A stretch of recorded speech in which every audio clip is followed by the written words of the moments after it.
우리가 신앙생활에서 어느 부분이 가장 힘든지 우리가 한번 생각해 보아야만 합니다. 어떤 분들은 이제 전도 생활이 그래도 가장 힘들지 않겠나 그렇게 생각하는 분도 있고, 또 봉사하는 일이 참 힘들다 그렇게 생각하는 분들도 있습니다. 예배는 뭐 그냥 와서 앉아서 드리면 되기 때문에 예배가 그래도 쉽지 않은가 이렇게 생각할 수도 있지만은, 예배 자리에 잘 나오지 못하는 그런 분들의 이야기를 들어보면은 예배를 참 시간을 지켜서 드린다고 하는 것도 결코 쉬운 일이 아니라고 하기도 합니다. 그럼 기도 생활은 쉬우냐? 기도는 뭐 하나님 앞에 나와서 가만히 눈 감고 우리의 원하는 바를 구하면 되니까 쉽지 않을까 그렇게 생각을 할 수도 있는데요, 기도 생활 역시 결코 쉬운 일은 아닙니다. 우리가 100명의 교인이 있다고 이렇게 했을 때에 그 중에서 몇 프로가 되는 사람들이 정말 기도 생활을 제대로 하는 것일까 생각해 보면은 저는 생각할 때 뭐 20%도 안 되는 것 같고 그렇습니다. 정말 하루에 단 뭐 30분 이상이라도 하나님 앞에서 깊은 교제의 기도의 생활이 이제 있다든지, 또 기도가 너무 이제 좋아서 기도의 맛을 알고 하나님과 영적인 그런 교통의 삶을 살아간다든지 하는 그런 기도의 사람들, 그런 사람들이 과연 성도들 가운데서 얼마나 될까 그런 생각이 듭니다. 오늘 이 수요 기도회에 이렇게 미끄러운 길을 헤치고 나오신 여러분들은 아마 다 기도의 사람이라 그렇게 생각을 할 수 있습니다. 우리가 기도 생활을 한다고 하는 것이 왜 어려운가 하면은요, 우리는 이 기도의 시간에 항상 우리의 기도를 방해하는 마귀의 세력이 있습니다. 그래서 우리가 기도를 열심히 하지만은 마귀는 자기의 생각을 자꾸 우리가 하는 기도에다가 집어넣으려고 합니다. 우리로 하여금 마귀의 생각을 따라오게 만들려고 하는 것이 있습니다. 그래서 우리의 기도의 이 시간은 굉장히 신앙생활에서 쉬운 것 같지만, 그러나 기도의 생활은 영적인 싸움입니다. 우리가 기도할 때에 마귀는 다 물러가고 없고 성령만이 우리를 주관하고 계시느냐? 그렇지 않습니다. 우리가 기도할 때에 가장 마귀가 또 적극적으로 활동하고 있다는 것도 우리는 꼭 알아야만 합니다.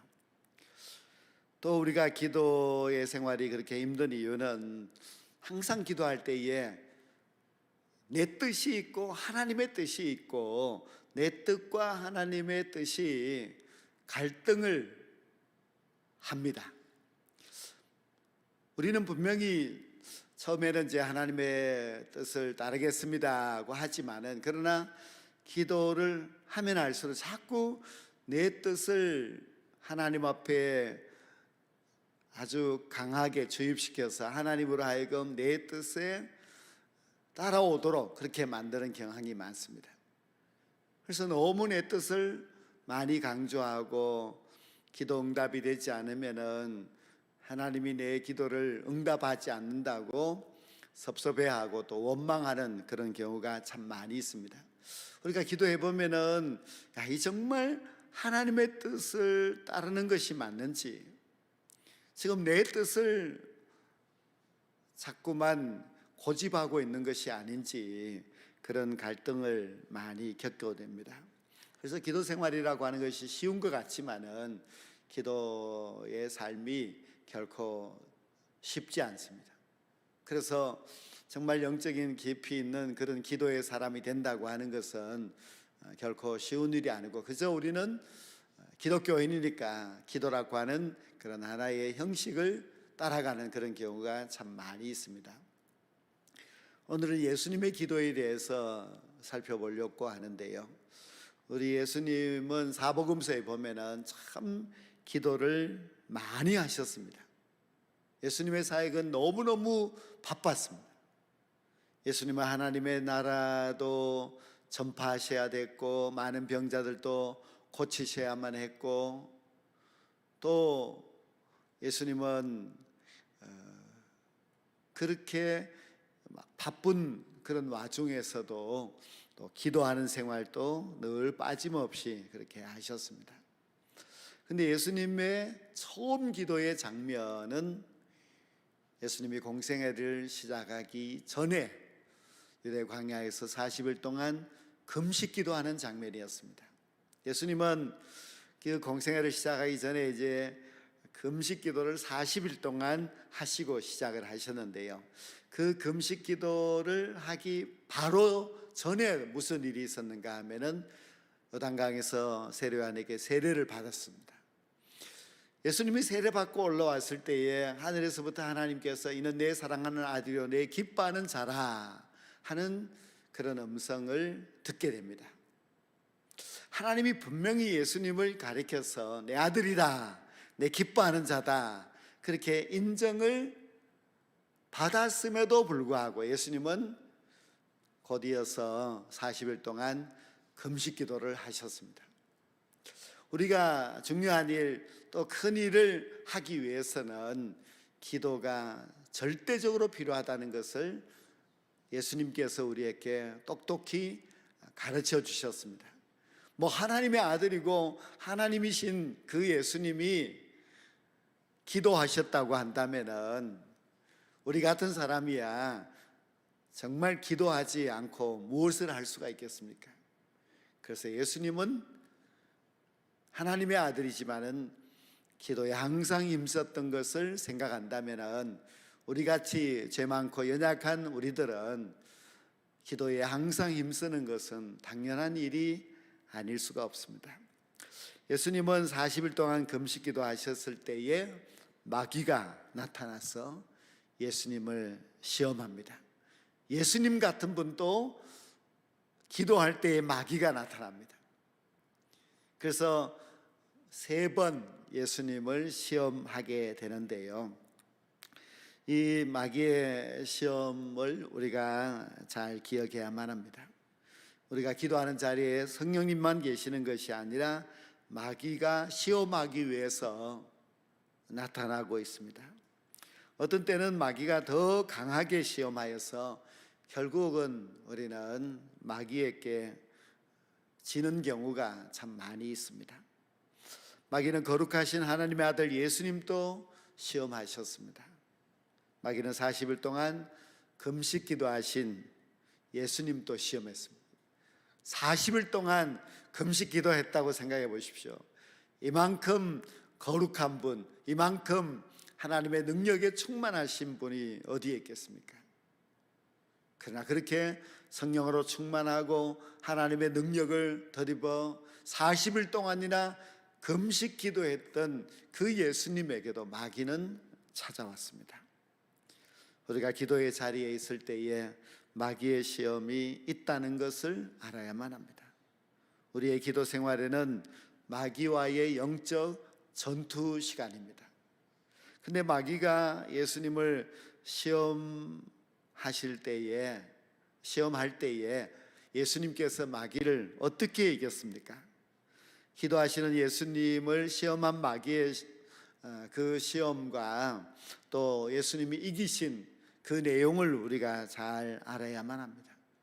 예수님은 마귀의 시험을 성경 말씀으로 이겼습니다. 처음에 이제 배고픈 예수님에게 마귀가 찾아와서 했던 말이 네가 만약 하나님의 아들이거든 명하여 이 돌들로 떡덩이가 되게 하라는 그런 시험이었습니다. 금식 기도해서 배가 고픈 예수님에게 가장 적절한 그런 시험을 마귀가 하였습니다.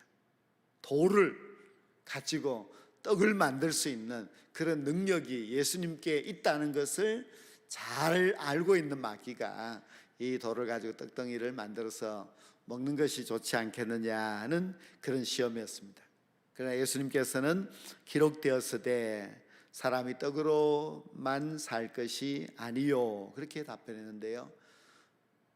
기록되었다는 것은 바로 구약 성경에 기록되었다는 말씀이고 구약 신명기 8장 3절 말씀을 인용한 것입니다. 두 번째 시험은 예수님을 성전 꼭대기에 세우고 하나님의 아들이거든 뛰어내리라, 천사가 너를 받들어 줄 것이라고 하였습니다. 이때도 예수님께서는 그 시험을 말씀으로 이겨냈습니다.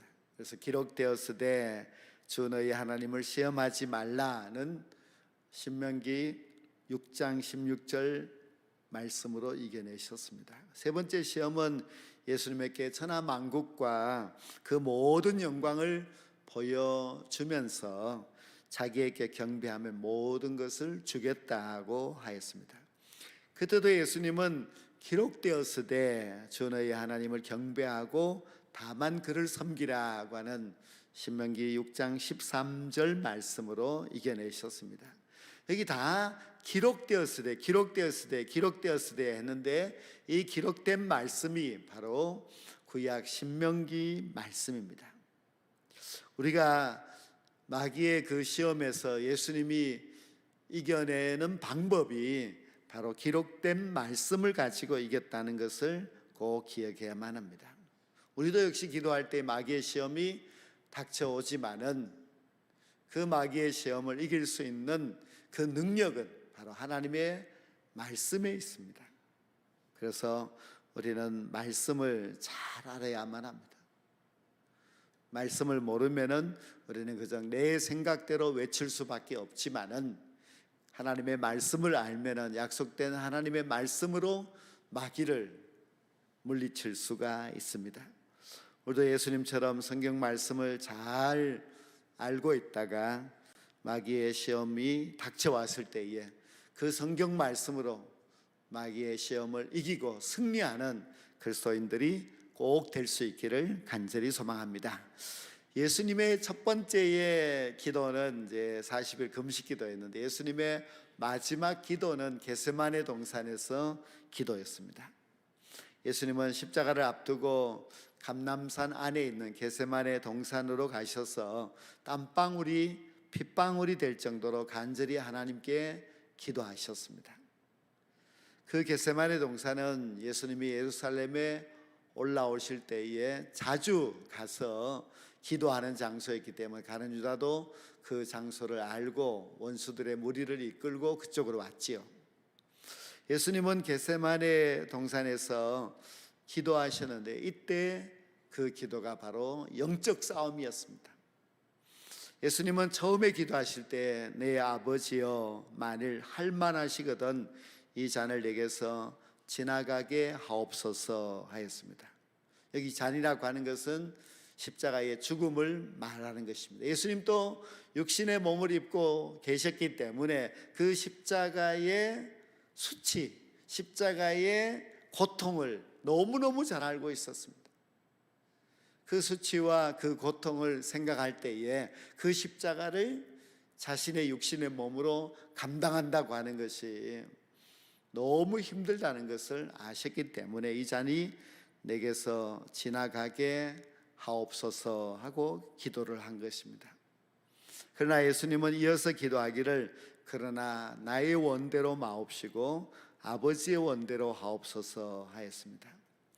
예수님은 그 겟세마네 동산에서 기도하실 때에 자신의 뜻과 하나님의 뜻이 그 속에서 갈등을 하고 있는 것을 솔직하게 그렇게 표현을 하였습니다.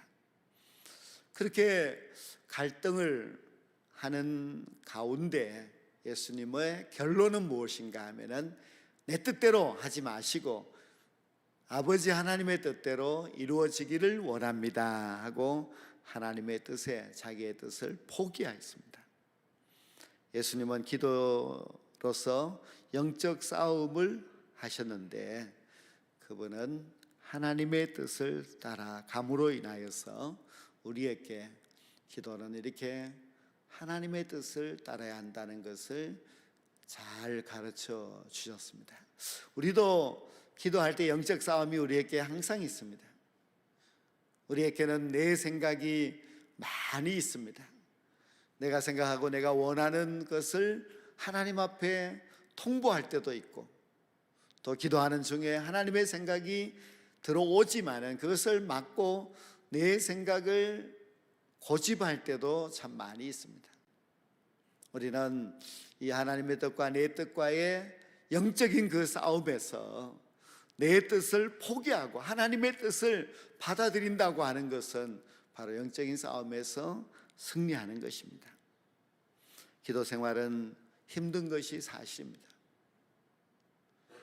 예수님의 40일 금식 기도에서도 보았듯이 마귀의 시험이 있어서 우리의 기도의 생활은 영적 싸움이 분명히 있습니다.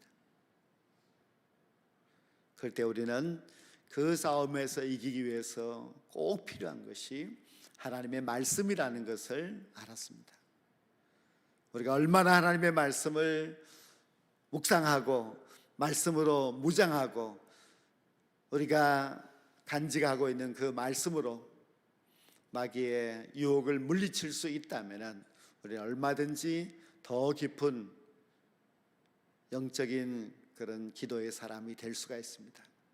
또 우리는 내 뜻과 하나님의 뜻의 끊임없는 그 갈등 가운데서 우리는 내 뜻을 포기하고 하나님의 뜻을 온전히 받아들이게 될 때에 우리는 진정한 기도의 사람이 될 수가 있습니다.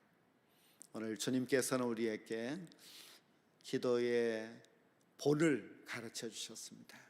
주님의 모습을 우리가 잘 생각하고 우리도 이 모든 기도의 삶에서 우리를 유혹하는 그 모든 어려운 시험들을 잘 이겨내고 더 깊은 기도의 세계에 들어갈 수 있는 하나님의 사람들이 꼭 될 수 있기를 주의 이름으로 간절히 축원합니다.